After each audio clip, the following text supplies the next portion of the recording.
Quero trazer uma breve reflexão nesta manhã.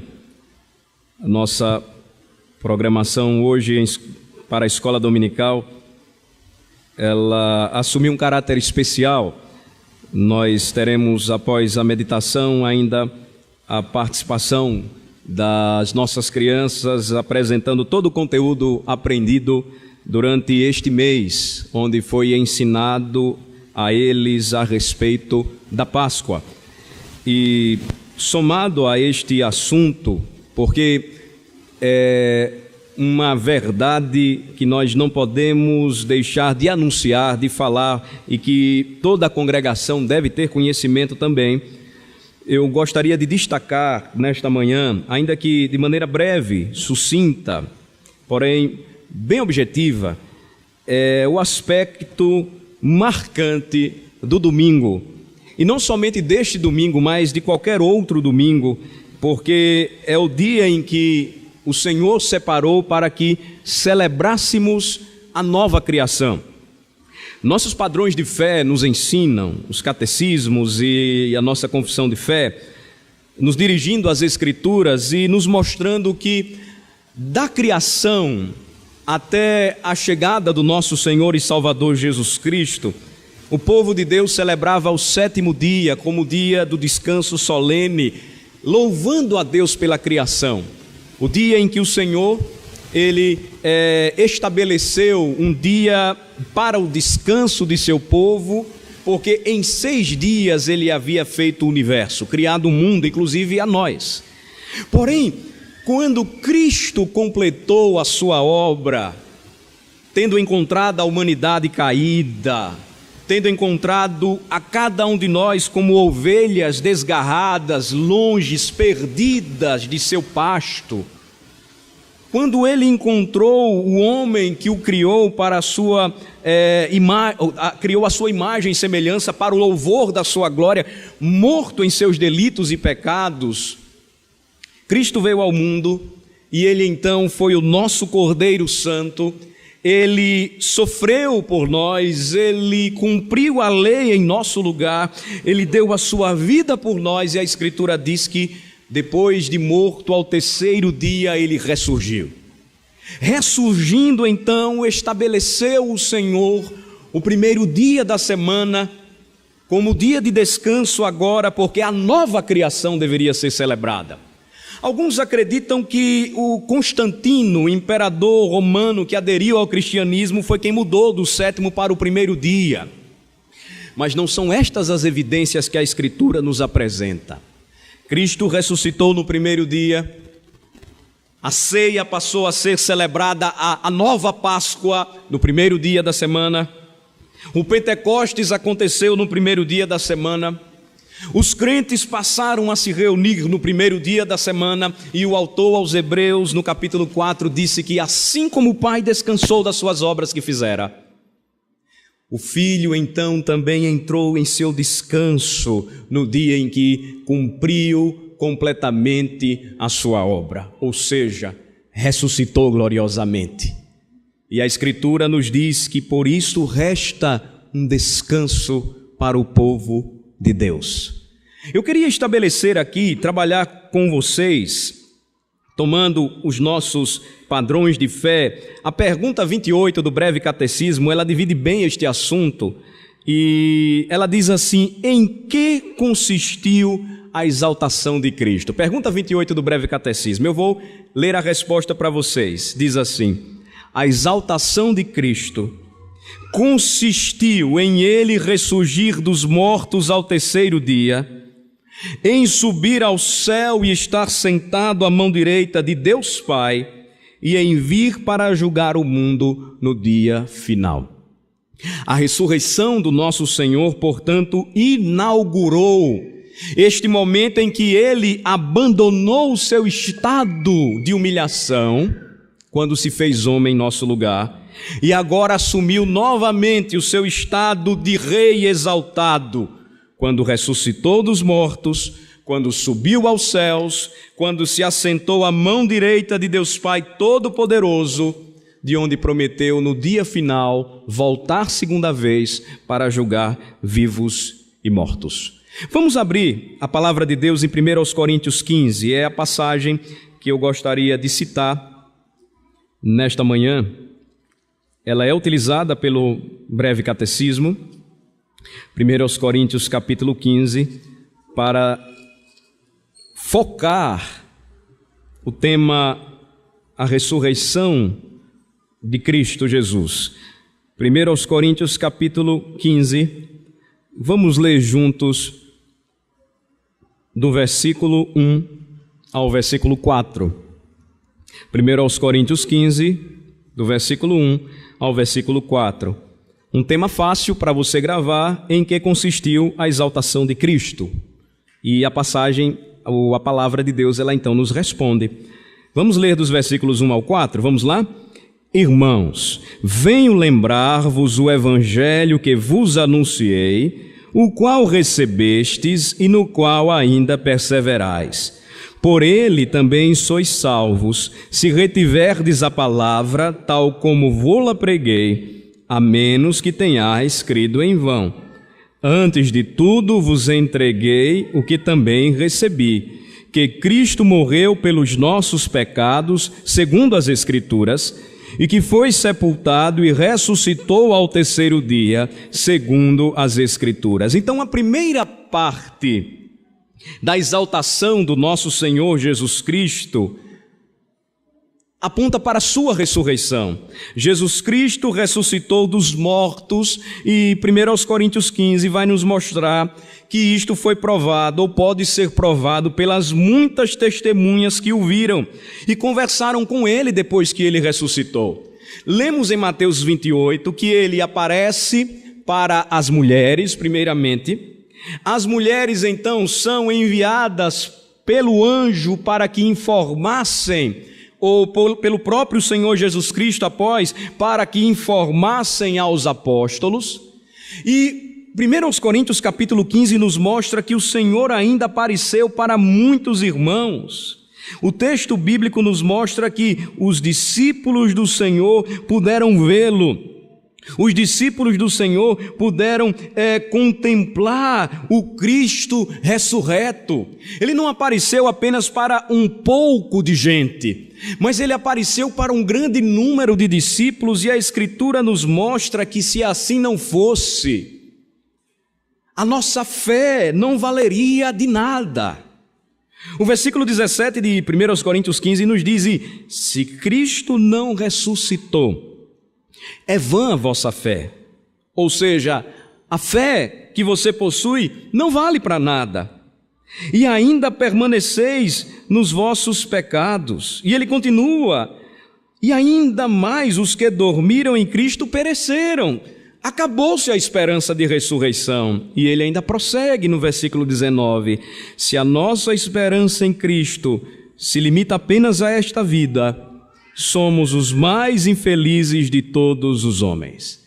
Se não crêssemos e historicamente, ou seja, a história não provasse que o Senhor ressuscitou, a nossa fé seria vã, os nossos irmãos, queridos familiares, amigos que morreram não iriam ressuscitar, mortos permaneceriam, e nós seríamos os mais infelizes de todos os homens, porque estaríamos presos ou abraçaríamos algo que não é verdadeiro. Mas vejam o que é que a Escritura nos diz, meus irmãos e irmãs. Versículo 20, vamos ler juntos o versículo 20. Mas, de fato, Cristo ressuscitou dentre os mortos, sendo Ele as primícias dos que dormem. O primeiro fruto, para que não perdêssemos a esperança, o Senhor Jesus Cristo, pelo seu próprio poder e Espírito, ressuscitou, como a Escritura nos ensina. E porque ele ressuscitou, o mesmo apóstolo, escrevendo aos Romanos, nos chama, nos ensina a viver em novidade de vida. Cristo ressuscitou, Cristo subiu aos céus, os discípulos puderam contemplar isto. Atos 1 nos faz lembrar que os discípulos viram o Senhor subindo aos céus, e quando eles contemplaram o Senhor subindo, os anjos apareceram e disseram: por que vocês estão contristados? O mesmo Cristo que vocês viram ressuscitar e que agora está subindo aos céus, voltará segunda vez. E então ele conclama, e então ele anima para que os apóstolos abraçassem a promessa do Senhor: vocês vão receber poder ao descer sobre vocês o Espírito Santo, e vocês serão as minhas testemunhas. O que é que nós estamos fazendo aqui nesta manhã? O que é que os nossos filhos estão aprendendo quando eles vêm para a igreja? O que é que eles estão cantando quando louvam ao Senhor? Não é algo vazio, não é algo vão, é verdadeiro, é real. E é este desejo que nós devemos demonstrar no dia de hoje, quando agradecidos louvamos ao nosso Senhor Jesus Cristo, porque Ele ressuscitou e porque Ele vive. Nós temos a certeza, como escreveu o apóstolo Paulo, que porque Ele abriu as portas dos céus, nós temos agora acesso à presença do nosso Pai. Uma última passagem que gostaria de apresentar para os irmãos nesta manhã é aquela que diz que quando nós anunciamos a morte de Cristo, e lembramos sempre disto na ceia do Senhor, nós também lembramos da vitória do nosso Senhor. 1 Coríntios, a mesma carta aí, vamos para o capítulo 11. Vejam só que interessante. Por isso que a ceia do Senhor é um momento em que somos alimentados e animados por Jesus Cristo. 1 Coríntios, capítulo de número 11. Quando Paulo, ele lembra e ele traz o ensinamento a respeito da ceia do Senhor, está lembrando a igreja que Jesus Cristo veio ao mundo para cumprir e dar o verdadeiro sentido à Páscoa. No passado, a Páscoa significou muito para o povo de Deus na antiga aliança. Eles sempre lembravam em uma grande festa o dia em que o anjo vingador passou por sobre as casas dos homens e mulheres e crianças de Deus. E porque o sangue estava marcando suas portas, o Senhor então não trouxe juízo para aqueles lares. O povo lembrou, o povo celebrou, e no dia ou na noite em que o Senhor Jesus foi traído, a Escritura diz aquilo que o apóstolo Paulo começa a descrever a partir do versículo 23 de 1 Coríntios 11. Eu gostaria que vocês lessem comigo. Vamos ler. Porque eu recebi do Senhor o que também vos entreguei, que o Senhor Jesus, na noite em que foi traído, tomou o pão, e tendo dado graças, o partiu, e disse: isto é meu corpo que é dado por vós, fazei isto em memória de mim. Por semelhante modo, depois de haver ceado, tomou também o cálice, dizendo: este cálice é a nova aliança no meu sangue, fazei isto todas as vezes que o beberdes em memória de mim. E o versículo 26, porque todas as vezes que comerdes este pão e beberdes o cálice, anunciais a morte do Senhor até que Ele venha. O que nos move, o que nos motiva, o que nos alegra o coração e nos enche de esperança todas as vezes que fazemos aquilo que Jesus Cristo, Ele deixou para nós, Ele nos ensinou. Quando nos reunimos, quando o adoramos, quando temos comunhão com Ele, participamos da ceia do Senhor e apresentamos este memorial para os nossos filhos, o que é que nós estamos fazendo?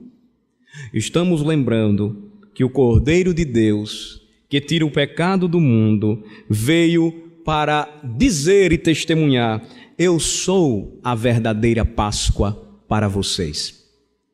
O Cordeiro pascal que foi imolado, apontava para mim. Eu dei o meu corpo, Eu derramei o meu sangue por vocês e esta é a nova aliança. Gosto sempre de lembrar aquela passagem em Êxodo 12, quando o Senhor, instruindo a Moisés, ele mostra que a esperança do povo, ainda que fosse maior em uma casa, menor em outra casa, a fé que eles tinham, ainda que vacilante, não era suficiente para desfazer o que o Senhor havia prometido. E a passagem diz que quando o Senhor visse o sangue, a marca, Ele então preservaria, livraria e libertaria aquela família. Ó irmãos, nós temos uma fé tão vacilante, somos homens de pouca fé. Muitas vezes nós nos dirigimos para a casa do Senhor tão entristecidos, enfraquecidos, mas quando olhamos para as Escrituras e lembramos o que o Senhor Jesus Cristo fez por nós, lembramos que foi por seu sangue que fomos salvos e libertos, e eis a razão por que estamos aqui. Todas as vezes que rememoramos este momento marcante, celebramos a vitória do Senhor, e aqui em especial a ceia, ela é ministrada, é administrada a um testemunho vivo da igreja que caminha de fé em fé no Senhor, de que todas as vezes que comemos este pão e bebemos o cálice, anunciamos a morte do Senhor, mas até que Ele venha. Ele ressuscitou, Ele vive, e eis a razão porque o nosso Cristo, Ele deve ser exaltado.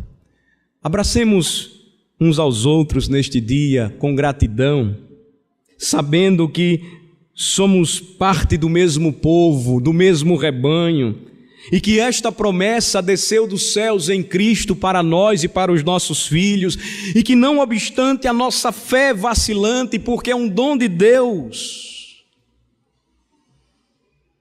Ele sempre olha para o sangue que Jesus derramou por nós, e porque Ele vê a nossa vida, a nossa alma lavada e purificada por este sangue, Ele não irá mais nos condenar, porque o juízo que cabia a nós, que nós merecíamos, o Senhor então derramou sobre o Cordeiro puro, inocente e sem mácula, o seu Filho Jesus, para que Ele pudesse suportar tudo, a fim de nos trazer verdadeira salvação.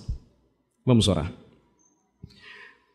Senhor nosso Deus e nosso Pai, agradecemos, porque nesta manhã especial, nossas famílias estão reunidas e podemos refletir e meditar nas Escrituras a respeito da exaltação de Jesus Cristo.